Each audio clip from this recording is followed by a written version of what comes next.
સુખદેવજી. શ્રી સુખદેવજી મહારાજ એ શ્રીમદ ભાગવત પુરાણના સૌથી શ્રેષ્ઠ વક્તા તરીકે વિખ્યાત છે. સુખદેવજી એ મહર્ષિ વ્યાસના પુત્ર છે. તેઓ જન્મથી જ પરમ જ્ઞાની અને બ્રહ્મ જ્ઞાનથી પરિપૂર્ણ હતા.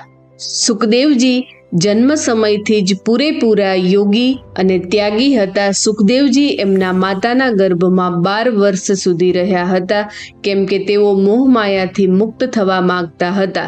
ભગવાન નારાયણના આશીર્વાદથી તેઓ ગર્ભથી બહાર આવ્યા હતા. સુખદેવજી જન્મતાની સાથે જ સંસારને ત્યાગી અને તપસ્યા માટે જંગલમાં ગયા હતા.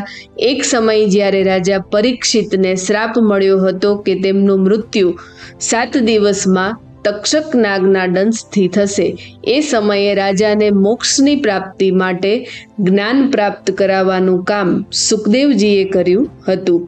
સુખદેવજી એ માત્ર 7 દિવસમાં રાજાને શ્રીમદ ભાગવતનો ઉપદેશ આપ્યો હતો અને રાજાને ભગવત પ્રાપ્તિ કરાવી હતી. સુખદેવજી એ સંસારને ત્યજીને માત્ર પરમાત્માની ઉપાસનામાં જ પોતાનું જીવન વિતાવ્યું હતું. જય શ્રી કૃષ્ણ.